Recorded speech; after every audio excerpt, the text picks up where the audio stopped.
si Pastor Dula siya ay pamahayag nga dili siya uyon pag abot na sa Biblia nga ang Katoliko gitukod ni Kristo.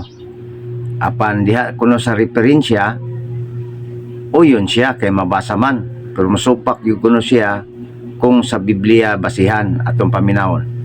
Atong i-address ni nga ang unang-un nga kaigsunan sa atong mga kaigalaan nga si Kristo lagi daw ang founder sa ilahang simbahan. Ha? Matod pa nila mga igala, si Kristo ang founder sa among simbahan. Ani na lang nato litungkon mga kaigsunan kay pasilo na mo sila. Ha? Kumo kay mabasa lagi daw sa mga referensya. Di ba kumo supak anak mga kaigsunan kung nga si Kristo ang founder sa inyong simbahan kay mabasa sa mga referensya?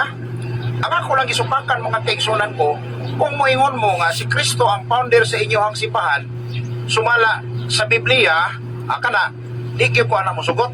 Ha? Supakon tagyod mo, tungod kay dili gyud mabasa sa Biblia nga si Kristo ang founder ninyo sa inyong simbahan. Di ba? Karon mangutana ko ninyo, asa may imong tuuhan karon? Ang pamatuod sa mga referensya o ang pamatuod sa Biblia? Siyempre, Okay, ato ang tubagon mga kaigsunan ang iyang pangutana.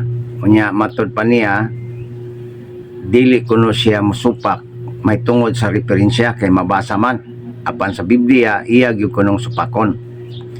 O diara pastor, paminaw pag-ayo. Una basahon nato kining Biblia nga original Greek.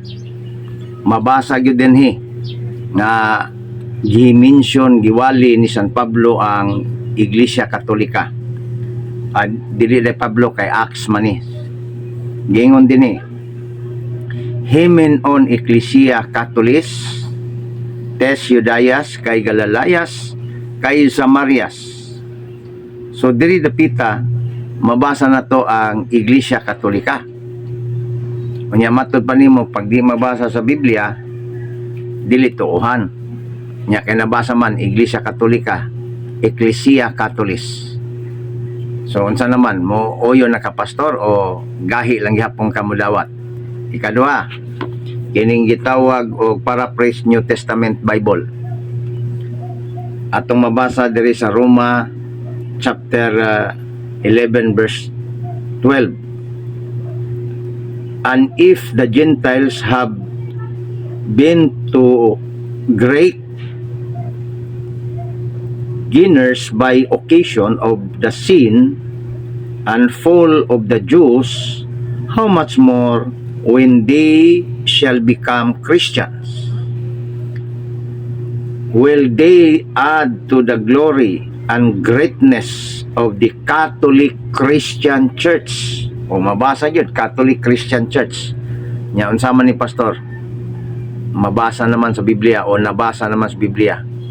Supak pagyud ka. Kung musupak pa ka sa Biblia, so wa kay prinsipyo sa imong gisulti. Kung dili mabasa sa Biblia di ka motuo, karon kay mabasa man. So mo na mga kaigsunan nga dili na to makita kung kining klase sa magwawali angay pa ba ning tuuhan o dili. Mao na atong reaksyon. Dagan salamat o paki-share.